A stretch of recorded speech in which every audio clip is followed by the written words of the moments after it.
Welcome back, everyone, to the A.D.D show, where we're not always right, but we're never wrong. As always, I'm Mark. And I'm Hans, and welcome back to the show, everybody. Last time we were on, we did the, the Sweet 16? Yep. We had talked about.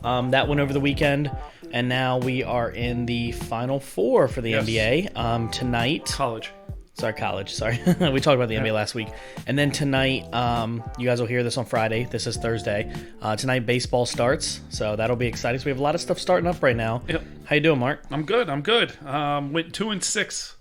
2-6 to get to the Elite Eight. I was awful. Yeah. I was awful. I saw that. And I probably wouldn't have gotten the Final Four. Besides, I would have picked Baylor and Gonzaga. I wouldn't have picked UCLA. And No. I probably wouldn't have picked Houston, but I say that the 3 out of the 4 teams in this are 3 out of the 4 top teams in the nation. Houston's very good.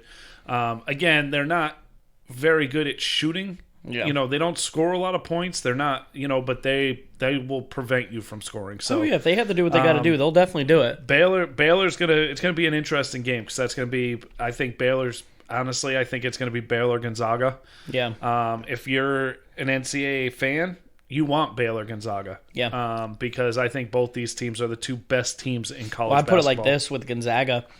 Playing Baylor is not a bad thing because that's what you want, is because the last team when Gonzaga in the beginning of the year was playing really tough, they had really close games. It was Kansas, West Virginia, and they played someone else really tough. So these high, really good teams like this, I think Baylor is going to be a tougher matchup for the Gonzaga than Houston. And I think to play Gonzaga to their limits, Baylor's going to do that.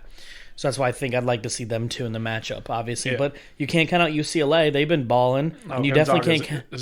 Gonzaga's going to curb stomp them. Oh, I understand, but you still can't. You still can't camp them out. Again, I'm counting them out. I haven't seen Gonzaga still do it. I still have them in the final, but again, Gonzaga? Is this going to be the year once again? Are they going to choke it out? I don't think so. You don't think so? This team is just so good. This team is just so good. Like, these guys are different. These guys are top. They've been winning for years and years. It's time for them to get out of that conference. These guys are different. They're led by a freshman. Suggs is ridiculous. Like, this kid is special. I just don't see. I could, if you told me, 1 out of 6 times UCLA will beat Michigan, I would have seen that because I've seen Michigan play play down to their competition. They didn't perform very well back-to-back times, and they absolutely deserve to be in the Sweet 16. They deserve to be in the Elite 8, but they never put back-to-back, like really, really good games back-to-back against good quality opponents.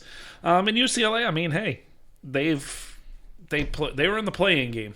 Yeah, to get here, you have to be putting in work every week, every game, consistently, and these 4 teams have been obviously the most consistent teams. Yeah, well, By far. UCLA they came out of nowhere. Yeah. They're good. But I mean, seeding, they're not on this caliber right now. Like, they're not. And hey, if they make the finals, good for them. I just don't see it. I see them getting curb stomped by Gonzaga. It's a 14-point spread, and I see it. I see Gonzaga winning by easily 14 points. Wow, you're taking the spread? I'm not taking the spread. I'm not taking the spread. Gonzaga's only been in 1 close game all year. I understand. Once. And that is, that's something to be said. So I just think they're head and shoulders above the rest. One thing I do have to say, it's I know you have no interest at all in it, is the women's Final Four. I haven't watched women's basketball in years. UConn has made their 13th straight Final Four. Mm-hmm. That is ridiculous. Yeah. That is ridiculous. And have you seen, I can't remember the coach's name now. Gino? Thank you, Gino Auriemma. His winning record, his championship record, like his seasons of less than 5 wins, like look at less than 5 losses. It doesn't exist. No. Like, this dude is ridiculous. And they're led by this girl, Pam Buckers, and she is... I did watch a little bit of the highlights. I've been saying this, and I'm a big sports fan, and I follow UConn women because they are so good. Yeah. And not only it's just ridiculous. But this girl, there are some names that have come out of this program, and this girl could be the top name to ever come out of this program. Yeah, she's really good. And so it's just that the women's basketball, like I want to see UConn versus Stanford. And I'm just hoping that we get that. It is going to be, that's why I hope that it's Gonzaga Baylor. This college basketball season, you need that. Post-COVID, you need the two best teams. You had the upsets. You've had the Cinderella story. Now you want the two best teams to show up and be in And the thing is, what's crazy is Baylor and Gonzaga both last year weren't bad teams again last year. I thought they were two. I mean, Texas Tech was up there last year as one of the best teams in the country. But in general, Baylor and Gonzaga, I think both would have been 3 seeds or better. I think Gonzaga was a 1. I think Baylor last year was a 2.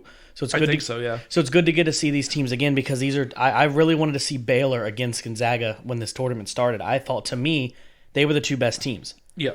They were the two best teams I picked. Obviously, I did have Gonzaga losing in the Final Four, but I wouldn't have that now. If I changed my opinion, I'd have them in the championship. Yeah. But they're a really good team, and we're going to see what happens because these games look really good. Yep.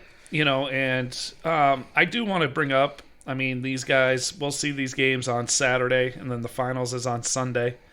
I wanted to bring up what happened in the NFL since we've been talking. Mm-hmm. Just real fast, and then we'll talk a little bit baseball, a little bit NBA. Okay. But the 49ers trading up to number 3. Mm-hmm. And giving up quite a bit for the 3rd pick to get a quarterback. And now all consensus is the top 3 picks are quarterbacks, where nobody knows what Atlanta's going to do. And then you have a team like the Bengals that has fallen in love with 2 players that weren't on their that were on their big board but weren't going to be the pick. It was going to be the offensive lineman for Oregon. He's fallen out of favor. And he's fallen out of favor where they're saying he might not even be in the top 10 right now. The Bengals are heavy on Chase. I don't think you'll need a wide receiver. I don't think you think so either. I don't think so, no. But wouldn't be mad about it. No, and that's the thing. Like, I wouldn't be mad if they picked Pitts or if they picked Chase. I think I don't for want me, Smith and I don't want Waddle. I think if you had the opportunity and Pitts wasn't there and you're not taking Sewell, take the other Slater kid, that other tackle. No offense to wide receivers, you have to keep bolstering that line.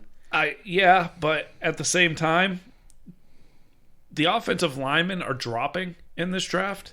Well, you're going to get a first-round talent in the 2nd round. You would hope.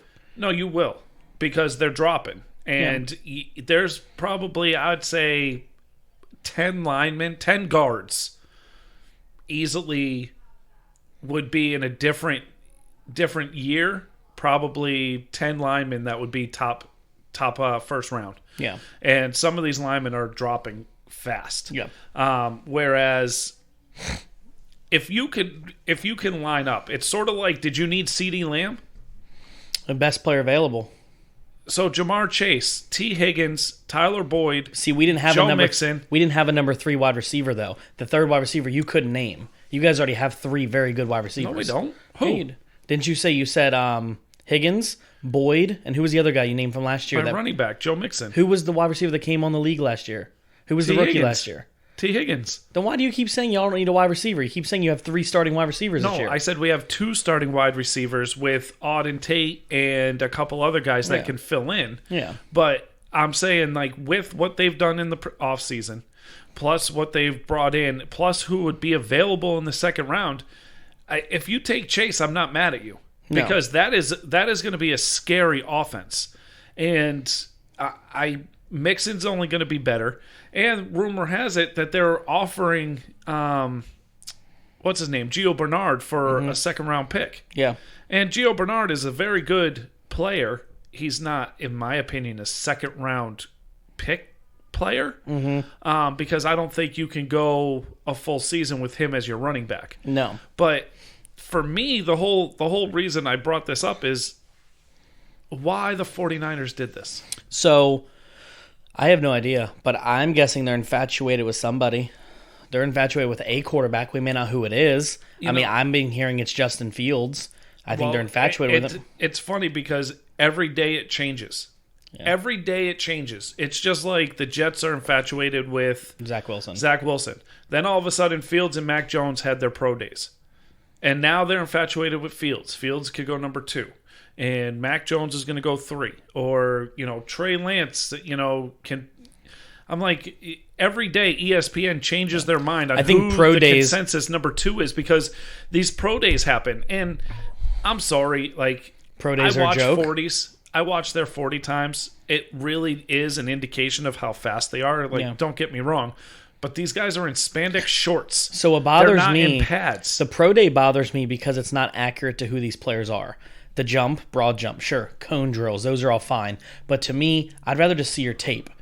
That's what I tell people. It's like all the time, you can go out and throw a perfect spiral in tights and a freaking tank top, but can you do that in pads? Whereas for me, people are like, well, what quarterback would you want? Which wide receiver do you want? Just because Jamar Chase had a fantastic pro day, I like him. I think he's the best wide receiver in the class, but I want to see him on the field. How did he do against coverage? How did he do against a safety? And that's what if you watch this kid, he jumps off the, his what was it, sophomore year with Burrow? Yeah. I don't even know if it was it was a sophomore year because he sat out his junior year. Yeah. But he jumped off the tape. And just like Pitts only had 40-something receptions this year. Yeah. For a tight end, that's good in college. Yeah, that's good in college. But he's running like the wind. He's like got great hands. Yeah. And the NFL uses the tight end a lot differently than what college does. Yeah. A lot of college programs. I would say Iowa that year that had 2. What Hawkinson was it? Fant. Was it Fant and Hawkinson? Mm-hmm. I thought for some reason it was Smith and Hawkinson, but it was Irv Smith was Alabama. He was in that class too. But yeah, the Big Ten has been one of those divisions that for a long time has always utilized a really big tight end. And I know the Big 12 never had. Like they just don't. Some divisions do. And so I'm looking at it and I'm seeing it and I'm like, okay, you can fall in love with it. They already have a connection because they played 2 years. They played 2 years in college together. Yeah. The second time they played, they were unstoppable, sort of like Mac Jones and Smith.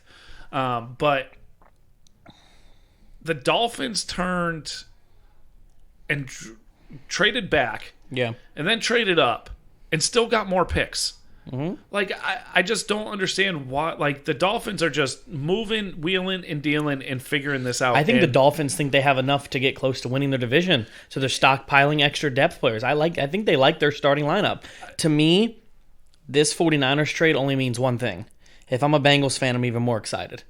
Honestly, because it means one more quarterback's going, whereas with the Eagles the Miami might not have taken a quarterback. Right. Miami might have taken that wide receiver, and then Pitts went to Atlanta, or the tackle. Then you were not saying stuck with Pitts. But this way, you're pretty guaranteed 3 straight quarterbacks are gone, so it gives you the opportunity. You're pretty much you're able to take. I mean, realistically, if it falls the way people are saying, where Atlanta's even thinking about a quarterback or trading back to somebody that wants a quarterback. Yeah. If you're Cincinnati and the first 4 picks are quarterbacks, and you're looking at Chase, Pitts, Sewell, and Slater. Mm-hmm. And Micah Parsons be up there too, but I don't know if you guys are going to... You know what I mean? But again, the talent's ridiculous. And so you're looking at that, and for me, as a Bengals fan, is there a chance you could trade back to somebody that wants... you're not sold on Chase, or you don't want Chase or Pitts, and you have a team calling you where you can drop back, say 3-4 spots, and still get Slater or Sewell. It's going to be hard because you have Miami right after you. They could take a lineman. I think Miami saw what we all saw, and said we're going to get Chase Smith or Waddle right here at 6, and we don't have to draft him as Devontae Smith. Yeah, we don't have to draft them as high as number 3, which we're going to pay them more money. Then you have the Lions, and they have no idea what they're doing. Lions defense, tackle, offense, somebody, right? And then the Panthers are talking quarterback. Could be another quarterback. So say that. So the Panthers are 8, correct? Yeah. So if you're the Bengals, you're at 5. Yeah. And the Panthers want Mac Jones or Fields and they don't think they hear rumblings that people are calling the Bengals. Yeah. You offer them your 8th. A 3rd, and a 1st next year. Yeah. If I'm the Bengals, I take it. I drop 3 spots, and you're gonna get either Sewell or Slater at that spot. If I'm Carolina, I don't even make the call to the Bengals because the Bengals aren't taking a quarterback. The Dolphins aren't going to take a quarterback. Neither will the Lions. And then there's the Panthers. So why would you move up? Because if you're the GM of, if I'm the GM of the Bengals, right? Yeah. I'm taking calls. Yeah. And I call you. Hey, you're at 8. I just got a call with blah, blah, blah. They want, Justin Fields. They want Fields, and they're offering this. Do you want, and like all GMs know what the other GM wants or is thinking. Yeah. And so you're making that call. Yep. And with what the 49ers gave up for 3, the Falcons or the Bengals could easily get that same thing for 4 or 5. So I'm just looking at it as it's just one of those things. Or even say somebody's fallen in love with Chase. Yeah. Okay, you're falling in love with Chase. The Dolphins are picking a wide receiver or a skill position. I guarantee it. At 6, what are you going to offer us to jump ahead of the Dolphins to get your guy? Yeah.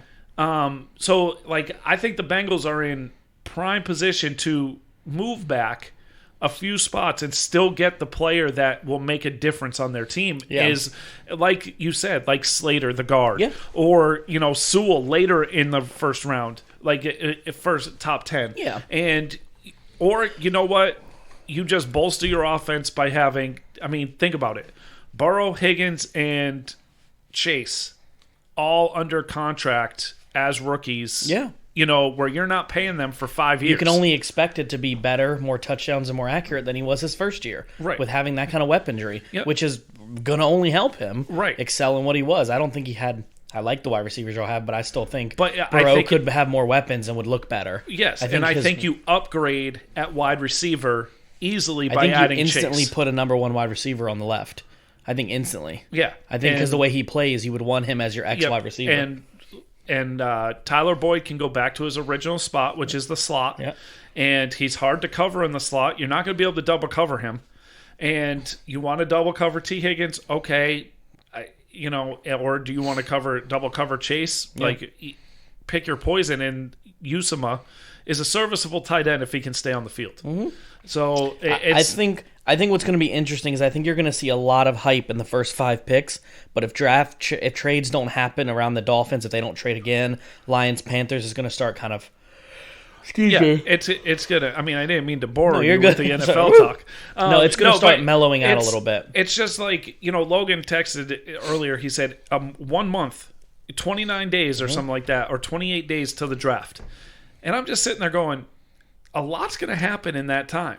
Because teams are going to be jockeying now. I guarantee you people are making phone calls. Oh, they are. And they're wondering what you're thinking. Okay, 49ers, who are you taking? Well, we're thinking about, and wouldn't it be the most, interesting thing if Jimmy Garoppolo gets traded at the end of the first round to the Patriots and the 49ers jump up to the back end of the first round and pick an offensive lineman? Pick, which they don't need an offensive lineman, or pick a wide receiver, or you trade Jimmy Garoppolo to Carolina. They wouldn't have to pick in the end of the first round.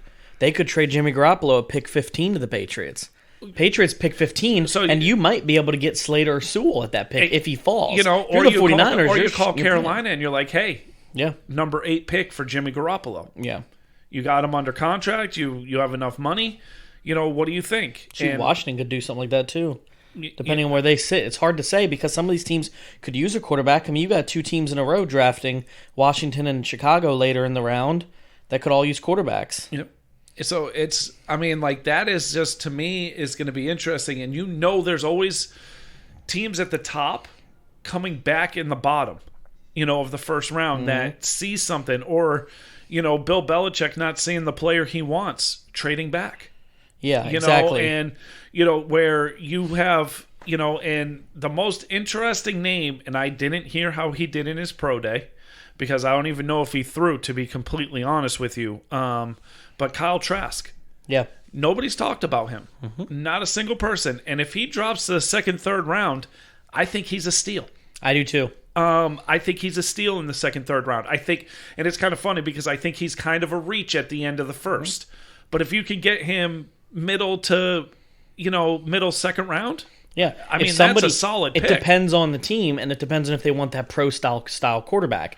And I use him for example, but he reminds me a lot of sometimes the Justin Herbert. I know Will Grier a couple years back, that pro-style, tall, slinging kid that can sling the ball and then scramble 10, 15 yards if he needed to. Yeah. He's the type of quarterback you want. I don't know why he's falling. I think people are infatuated with these other quarterbacks. Yeah. I think for me, the quarterback I want for my team, there's only like 3 of them in the draft, and Trask is one of them. The play style I want, he reminds me of what I would want. Yeah, I think it's his decision-making. Yeah. Because he had games where you're like, why? Like, yeah, I understand you got a strong arm, but why? Yeah. And Florida never really... I mean, they were good, but they weren't Florida good. What you expect out of Florida. Yeah. But if you looked at what Miami's defensive players did at their pro day, they ran out of the gym. Yeah. I mean, they were, and those 2 guys are really good too. Yeah. But I'm just thinking this first round is going to be very interesting. And I think, and this is just bringing up my team, but I think the most interesting fact is that Dallas picks before the rest of the NFC East. Yep. And we did not finish last. No, and it's... I like that. Well, the Eagles picked before you. No, they don't. They traded back behind you?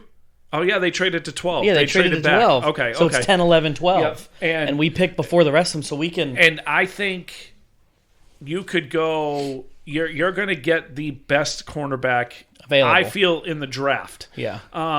Because I think they're all going to be there. I don't think in the first 9 picks...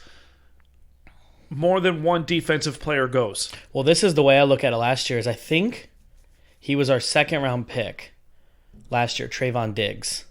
He was the second-best corner coming out of college last year. Mm-hmm. And then this year, Surtain, also from Alabama. If we acquired him, you'd have 2 of the top 3 corners in the last few years drafted, which can only help. I love being in the 10th position because you're going to have Farley from Virginia Tech sitting there. If you want the linebacker, Micah Parsons is there. You're going to have that. And even one of these, Sewell could fall to 10. If Sewell's at 10, if I'm Dallas, no offense to the corners, I'm taking the offer to bolster that offensive line more. Okay. Doesn't mean they won't do it. I would still love to have 1-year vet Diggs on the side, who was a decent wide receiver in his rookie year, as a corner. And then bringing in Surtain, who's probably the best cornerback in college this year.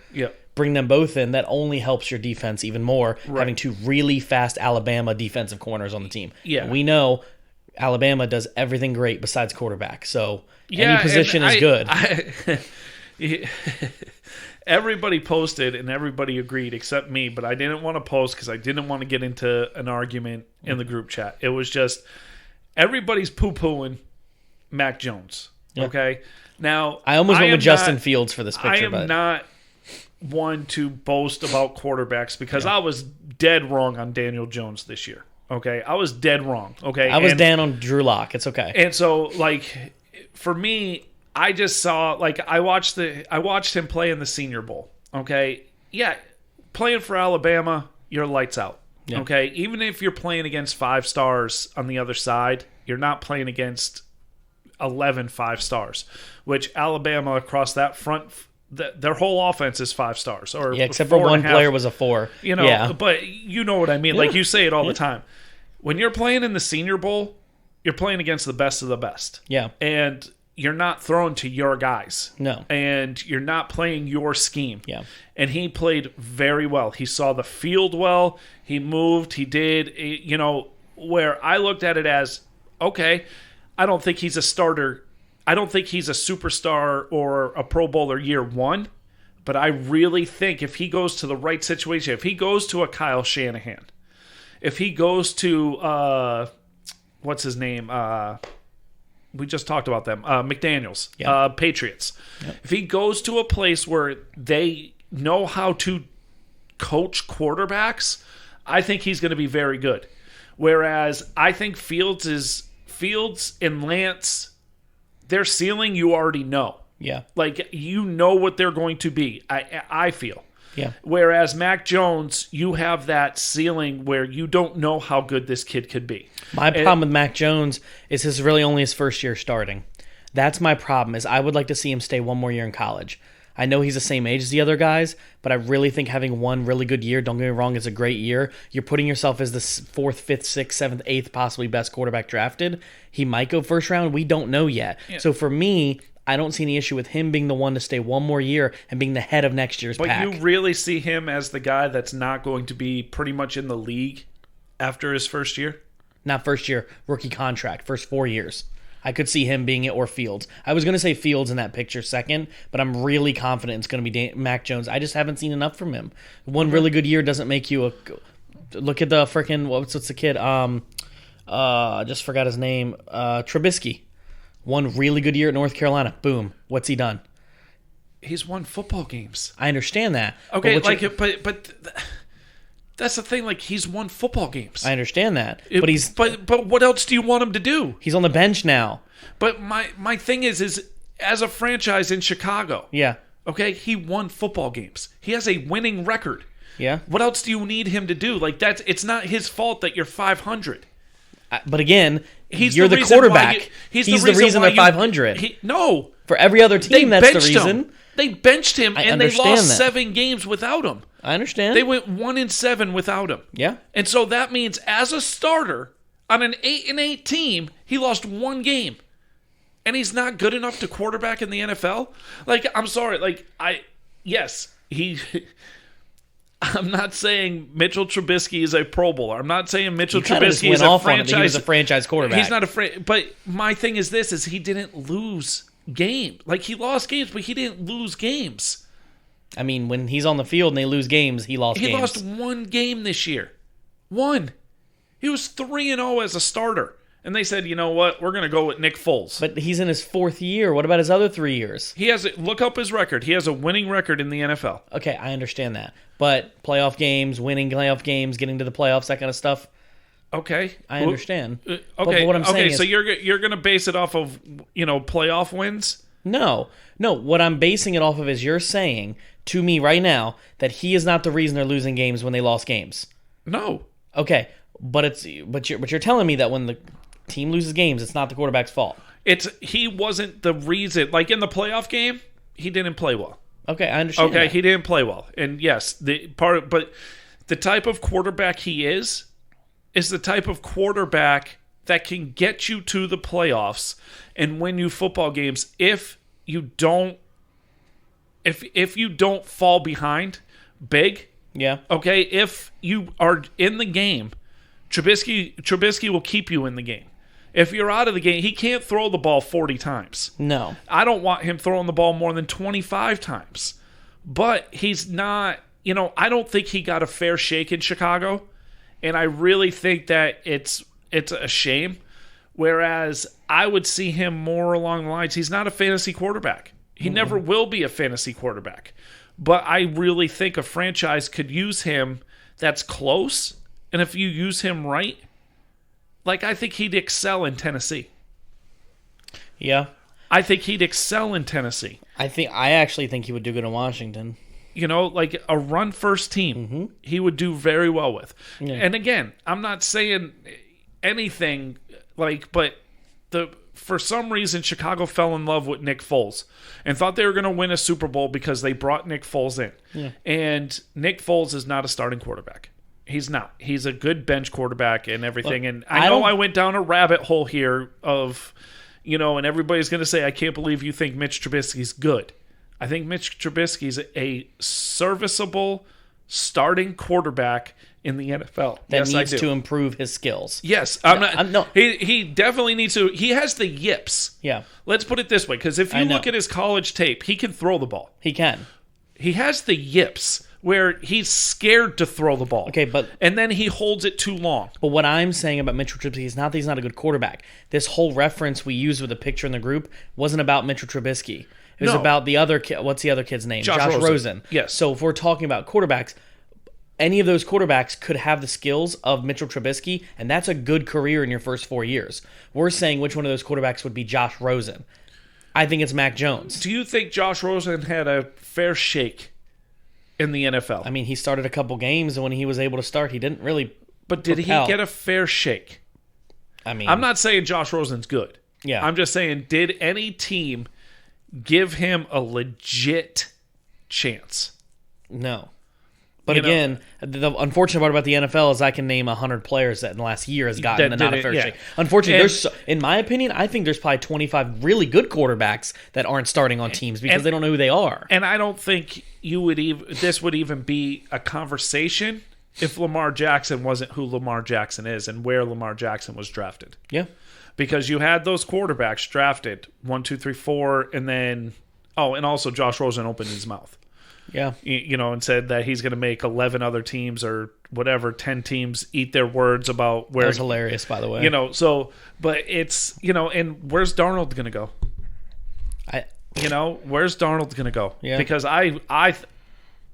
and Nate says it all the time. He doesn't understand why I have such a high value of Sam Darnold. I like Darnold better than Trubisky. Yes. I do. Yes. Personally, for me, I think Sam Darnold. I've seen him do a tad bit more with less in the games I've watched. His footwork just seems better. I have nothing against Trubisky. I like him too. For a team that's on the edge of the playoffs that needs a quarterback, there's like literally 2 teams right now. I wouldn't see any reason why. Yeah, that's not somebody you target. I think Trubisky's a good will be a very good backup for a team. He's on the Bills.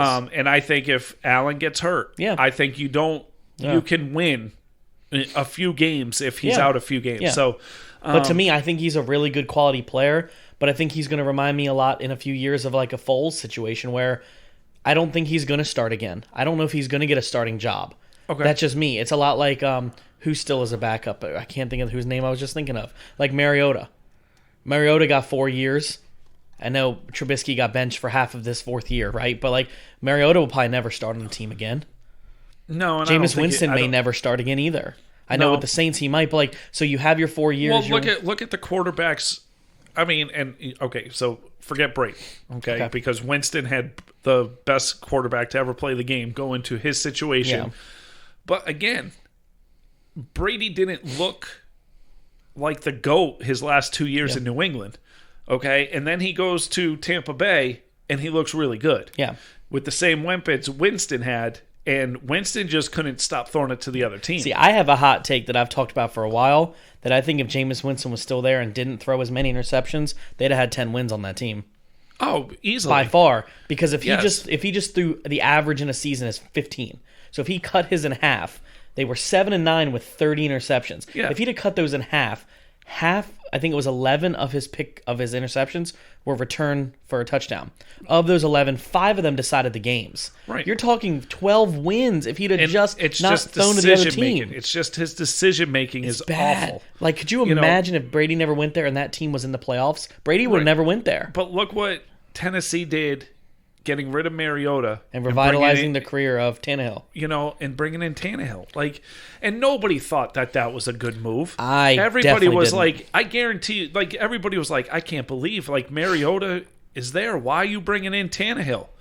And then Mariota gets benched for Tannehill, and Tannehill hasn't looked back. And so it's, one thing I did read, I don't know if you read it, the Bengals went to West Virginia's Pro Day to see Stills. Darius Stills. Stills. Yep. I think that's a real. I would love to see him 3rd, 4th round. He's a little undersized for an interior lineman. Undersized, but anytime I watched a West Virginia game, his motor never stopped. He's a monster. And his younger brother is a senior this year for us too. Okay. What is it? Darius and Dante, and their dad played for us. Gary Stills in the NFL. I think he played for the Chiefs as well. I thought he played for the Bengals too. I don't know, but so sorry about the NFL rabbit hole we went down there, but we're allowed to. That trade there was just like, okay, now what? What are you going to see? And everybody, you listen to ESPN, and they're like, oh, what are we going to see next? What are we going to see next? And it's gotten kind of quiet again. Yeah. Few minor pickups here and there. You saw Tyler Lockett signing a big extension, which $17.3 million a year. That's a lot of money. He's good. That's a lot of money. But is he top wide receiver good? So that's But again, I think that's another thing of you trying to keep Russell Wilson happy. Yeah. I think that's what kind of signing that was. Kind of like what Saints were doing for a few years with Breeze, trying to keep him happy. Yep. That's all it is. But the NBA, nothing's really changed in a week, which I thought it was going to change big. The Celtics looking like they don't want to make the playoffs, but they're fighting. The Hawks coming back to earth. Knicks are about the same. Heat have really come on. And they just picked up Oladipo too, didn't they? The Heat? Yeah. Did they pick up Oladipo? I think they just made a trade. Wasn't that for Oladipo? No, they picked up. Who did the Heat pick up? Man, I'm sorry. I thought I had that right here. We're searching. Yeah, no, it's Oladipo. Did they get him? Victor Oladipo, set to make the Heat deadline tonight. Oh, okay, so play tonight.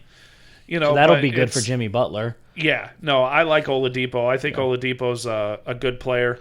Paid attention to him a little bit because Chandler's cousin Mo played with Oladipo at Indiana.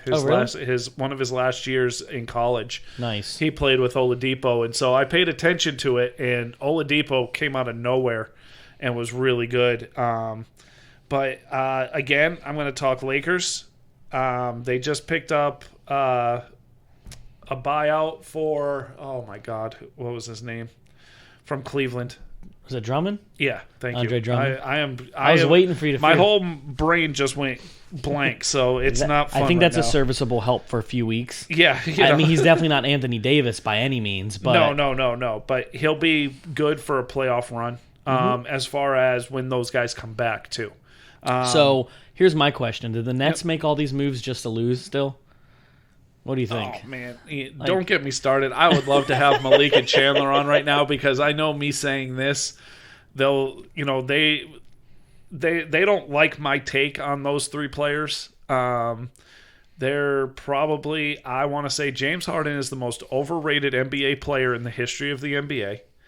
I think that the only dog on that team is Kyrie, and Kyrie is a mental case. Yeah. He doesn't know whether or not he's coming or going. He thinks he's a third world genius and thinks he can fix the world. And it's flat.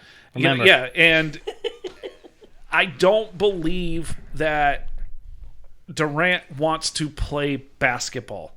I do not think Durant loves basketball because most of the time Durant doesn't play in a season. No. And I think these three players are going to crash and burn. They could make the finals. They could, but they will lose. I don't care who they play. They will lose in the finals. And to be honest with you, I don't know if they'll make the finals. I was thinking the same thing. Adding a Blake Griffin, big deal. Blake Griffin can still jump out of the gym, but he's going to hurt his knee again tomorrow. Blake had one good season dunking the ball in the Clippers, and ever since then, I haven't heard of him since. Where's he been for 5 years? Detroit. Oh, okay, cool. That's why you haven't heard of him. That's why I haven't heard of him, like I said. But if you're good enough, I hear about other Detroit players. I just didn't hear about you, Blake Griffin. The top three teams in the East, I think, are chokers. Oof. I really do. Milwaukee, no, they don't have enough. They're trying, but they don't have enough. Philly, you rely on Ben Simmons, and he's going to just lose you games. Has he made any three-pointers yet? I think he's made two. Congratulations. But, I do like their center. He's good, but, again, he's like a James Harden. He disappears in the playoffs. I have a question. Not the biggest NBA person. I know the players. I watch enough of it. Just not something I really put my attention into. He's made, what, you think, 2 3-pointers in a 6-year career so far? I bet you he's might have hit double digits. Okay. Yeah. I think I could do better. Oh, no, I've seen you shoot. But listen, I'm bad. But let me tell you something. Wait, listen. Do you think you could hit 10 3-pointers in 6 years? In the NBA with an 82-game schedule? I think I could. Let me explain this, okay? I've seen you shoot, man. I don't think you could do it. Dude, if you could see an ostrich throw a basketball, that's what I look like. But the reason I'm asking you this question, okay? Do not insult the ostrich like that, man. Basketball is the one sport I wanted to be so good at, but I'm so bad. Okay, but I wanted to ask you this question, okay? Yeah. He's made maybe double digits 3-pointers in a 6-year window. We're averaging 3 a year. That's not good, okay? And people are like, well, he's not a good 3-point shooter. But as a basketball player, you can shoot the basket. How in 6 years has he not gotten better in one area? Just practice it. Like, even LeBron got better at 3-pointers. Like, why does he... Like, I've seen 6.5-foot centers. I've seen Hakeem shoot 3-pointers better than him. That's what I'm saying. Like, you're a power forward. You're not even a center, and you can't make a three-pointer. Like, the game has changed. Ben Simmons is more of a point forward, but the game has changed, yes, and that's why I wasn't high on him coming out, and I wasn't sure why he was thought of so well, because he can't shoot. No. He really can't, and that becomes a liability. It does, especially when he doesn't play like a natural center. Like, does that make sense? But he's the point forward on the team, so he handles the ball, and he can pass and he can dribble. Oh, he absolutely can. He's very good at that. But you're a liability on the court these days if you don't have the threat to shoot. Yeah. You are a liability. And that's what I said. Like, if you even look back, like, even someone like Dirk, I know he's more of a center. The Wizards, a few years back, had Marcin Gortat. He made about 5 or 6 3-pointers a year. You know, like, you have to at least have if they throw the three, go, oh, shoot, Ben Simmons might actually shoot that. Right now, they all stand back. Yes, and you have to pay attention to that. And and so, yes, I agree with you on because that. When he shoots a three, they know they're not going to go near him. They're all going to try to get the rebound, which is kind of making, you're going to miss it. So it's like, nothing against Ben Simmons, but I'm agreeing with the 76ers take that if you can't be if your best player on the team can't be multi-dimensional, to me, it just gets stale at some point. And I like Ben Simmons, but they're like, hey, man, we need you to just kind of show up with this three, shoot a little deep two, a jumper. And I don't think he's going to do it. But again, I will say this. He's very talented, though. You put up 500 shots a day, okay? Yeah. Say the average NBA player probably practices their shot more than we've probably ever practiced anything in our lives. Yeah. And you can practice and you can shoot it in practice, but it's different in the game. Yeah. And it's sort of like practice. It's sort of like throwing a football without somebody rushing at you. If you're accurate, you're accurate. You know what I mean? Like you can hit, a tire. You could hit the wide receiver, because there's nobody in your face. You're not about to get hit. There's not a hand up, like perfect vision. When you're shooting in a gym by yourself and just somebody's rebounding for you, throwing you the ball in the perfect spot where you want it, and you're shooting it no matter what, it's different than when somebody's running at you in a game. But this is my thing. He's in his sixth, sixth year now. Yep. Been in the league for a while. How come he hasn't had a coach just get him a little better at 3-point shooting? That's all. How come Shaq didn't get better at free throws? Well, I understand. Shaq was bad at free throws. Shaq practiced free throws, and they knew, you know what? At the end of the game, they're going to be fouling you. I want to know what his overall percentage was. I'd be very surprised if it's in the 60s, to be completely honest with you. But I just look at it, and, you guys were high on the Wizards because of the trade with for Westbrook. I thought it was going to be better, but I knew I will say this before you do say that. I think Westbrook's doing very good for the Wizards. I think Beal and him are very good together. The problem is neither one of those players play defense, and neither does the rest of the team. The Wizards are scoring the most of any team right now. They're also allowing the most of any team right now, which is a problem. They're scoring 126.5 and allowing 127.5. Westbrook is the king of empty stats. Oh, I know. His stats mean nothing. He is the king of empty stats. And do you know what empty stats means? Stats that don't mean you're winning games. Stats that don't give you titles, don't give you awards. Well, don't mean you're winning games. Like just because you get a triple double doesn't mean. Put it this way. I follow the Wizards on Facebook. Get their updates all the time. Once or twice a month, I'll get an update saying congratulations, Brody, balling out. They play 20 games a month, and I never get updates. So they must be losing a lot of games, is my guess. No, it's but Shaq's career throw percentage, real quick. Free throw percentage, 52.7. 52.7, okay. So he made one of every two. 50%. Yeah, I mean, if I could be 50% in a lot of things, that's not a bad day. Yeah. And so I'm looking at the Western Conference, and you have teams like Denver, Portland, Dallas, and San Antonio at the bottom. Those are the bottom 4 teams. Mm-hmm. All 4 of those teams, besides maybe San Antonio, are capable of beating anybody at the top. Damn. Like, that is like, I am legit, like, that is, these playoffs for the West are going to be ridiculous. Because if the playoffs started today, it would be Utah, San Antonio. Mm-hmm. It would be Phoenix, Dallas. It would be the matchup. Clippers, Portland. And it would be the Lakers, Denver.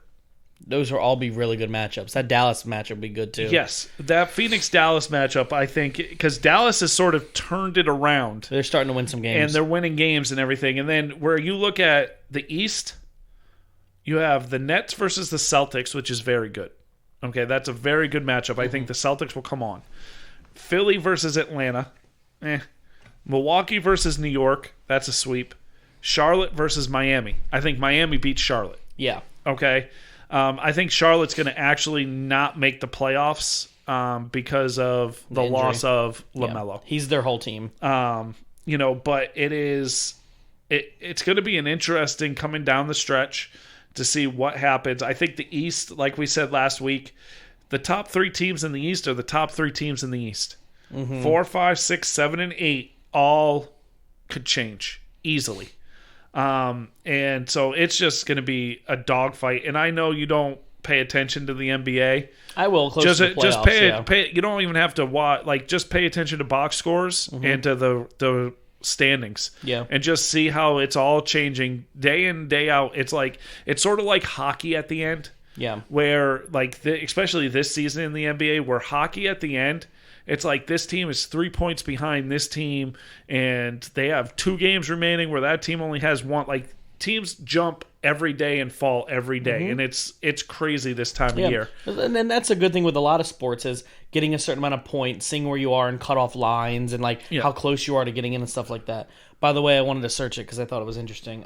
Ben Simmons' career 3-point percentage, 0.152. Wow, that's bad. That's really bad. I still don't think you could do it. So he is 3 for 25 behind the arc for his whole career.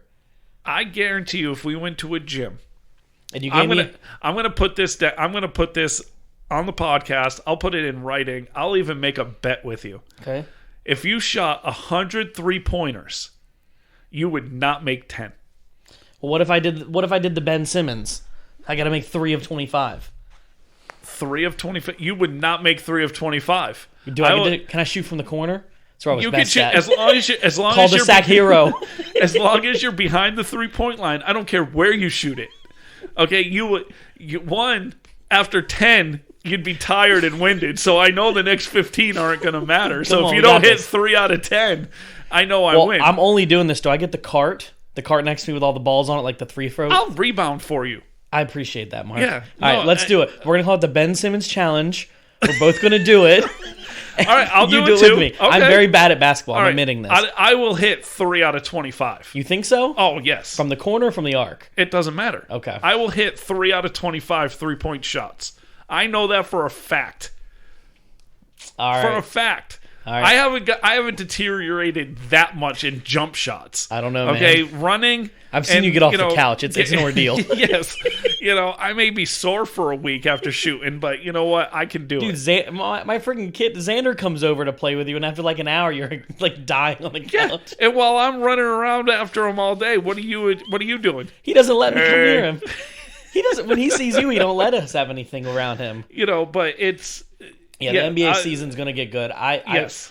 For me, I've gotten more into hockey the past couple years where I like to watch the regular season when I get a chance. And even with the NBA, I like to watch when I get a chance. But to me, there's just the problem is there's you only have so many nights. Dog in the fight in hockey. You're a Capitals It's much more, fan. even with the Wizards. Like, I get more involved with the Orioles when my dog's in the fight. Same thing with the Wizards, same thing with the Capitals.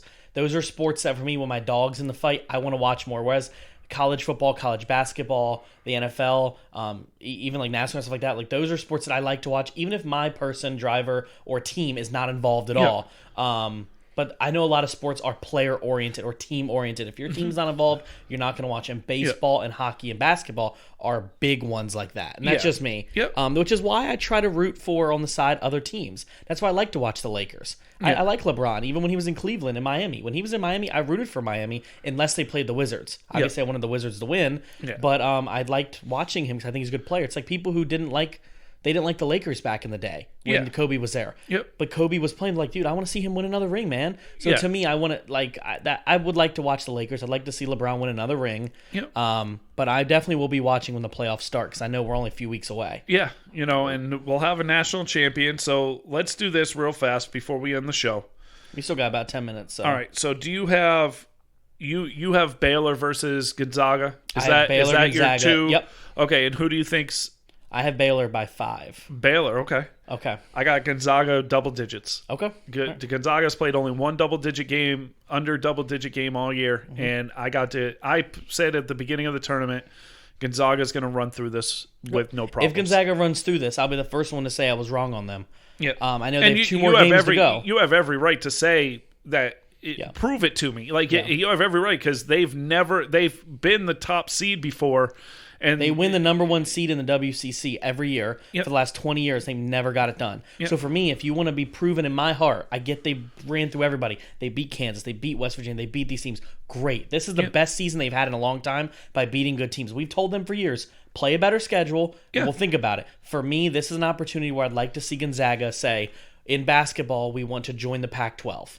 So that way you have the teams other than Mount St. Mary's and DePaul, like not DePaul, but you know what I mean, these smaller universities. DePaul, where'd you come up with? I don't know why I was thinking DePaul. I was thinking of somebody else. Like, That's the biggies. That's on the whole other side of the country. Oh man, we're failing today. And I agree. You know, I see your point. It's just for me watching this team. In past years, watching this team, I saw a team that I could definitely see losing. Whereas this team, I don't, for some reason, I just don't see it. I understand. You know, but I got Gonzaga. I mean, obviously, I've been wrong before. It doesn't happen often, so, you know, I don't think I'm going to be wrong again. That's fine. You know, but we have... I mean, you were wrong about Joey. You know, and I do believe, I haven't looked at it in a long time. I do believe Chandler won the bracket challenge. He did, I don't even think it's close, to be honest. Nope. You know, Weren't this his final 2 teams? Didn't he pick Baylor and Gonzaga in the final? I believe so. Yeah, that's why he got the extra points for that. But I had one of them right. I had Baylor. I had Gonzaga. You know, I had Gonzaga, Illinois. Illinois lost in the second round. I had Baylor, Illinois as well. But it's, you know, baseball started today. Orioles were rained out against the Red Sox. So they play a doubleheader tomorrow. Toronto beat the Yankees. So that's always a good day when the Yankees lose. I don't watch a lot of baseball, but I hate the Yankees. Yeah. So it's, the name, you know, but baseball be in full swing next week. You know, we'll have the national champion. We'll probably have another week closer to the NFL draft, another week closer to the NBA playoffs. I think next week or the week after, we could maybe do some sort of mock draft. Once we start seeing trades finalized. You know, or even if we think trades would happen, we should do our own, like, I'd say because of DC being number 20 and most of our followers being DC, do like our top 20 picks, what we think will be. If we don't want to do all 32, because the last 10 picks are really hard to determine. I'll do a mock draft. I'll find it online and do a mock draft and we'll read it. We'll read it off. And just so everybody knows, also, we're playing with the idea of doing Facebook Live next week. It would be Thursday around 6:30. If everybody's interested in that, shoot us a like or, you know, follow us on Facebook and let us know what you want us to what else you want us to talk about. So we'll do the Facebook Live next week so you guys can see. Obviously, we'll record while we do it, but you guys can see us live. And one of us will have our phones. You guys ask questions. We'll talk NBA, like Mark just said, talk MLB. We'll talk everything. And as you're going, if we're talking about something, we get a message saying, hey, what do you think Lionel Messi's going to, like, I don't know. Let's ask us questions. We may not know a lot about it, but let's. Man, DePaul and Lionel Messi in one show. I mean, jeez. This is a classic show right now. I don't know why was I thinking DePaul? I don't know who I'm thinking of. I have no idea. Like, BYU, DePaul, No, BYU's not in that conference either. In basketball, they are. They're in the WCC? Yeah, in basketball. They're not in the MWC? Nope. In football, basketball, they're in the Mountain West. They're in the same division in basketball. All right, I'm going to have to look that up. All right, go ahead. I think you're smoking something. No, not anymore. But on a serious note, hit us up on Facebook. Ask us anything you want. We'll answer it on air. Also, you know, if anybody that follows us ever wants to be on the show and talk football, basketball, anything, give us a shout out. We'll if we can hook up and make it happen, we'll be glad to make it happen. If you got a cell phone, we can hook you up. Yeah, you know, in this day and age, if you have a cell phone, I know that's high tech, but you know, we can do it. If you got a cell phone, you got a show. Yep. So, but with all intents and purposes, everything's getting exciting. NFL again. You know, we're going to be fantasy football is going to be coming back soon. So, League of Extraordinary Gentlemen, the draft lottery is going to be happening soon. I know Chandler's already talking crap, saying he's going to win this year, which the last 8 years, Chandler said at the around this time that he's going to win every year, and Yeah, Chandler never wins. Yeah. So I got to step my game up. I got to win in that division. Yeah, you don't have a chance. I've gotten better every year. Yeah, I know. I went from 10th to 9th to 8th to 7th. I can only go up from here. In my 5th year, maybe I'll be 6th. There you go. Hey, it's not about where you started. It's where you finish. That's right. I got to get my game back. I won 4 years in a row, and then I came into the league, and this was the first year I didn't make the playoffs. Yeah. So it's because you're getting senile. You're starting to make bad decisions. Yes, I was making some very bad decisions. I don't even think I have 2 good keepers again. So it's going to be interesting. But with that being said, everybody have a good week, and we'll talk to you soon. See you guys.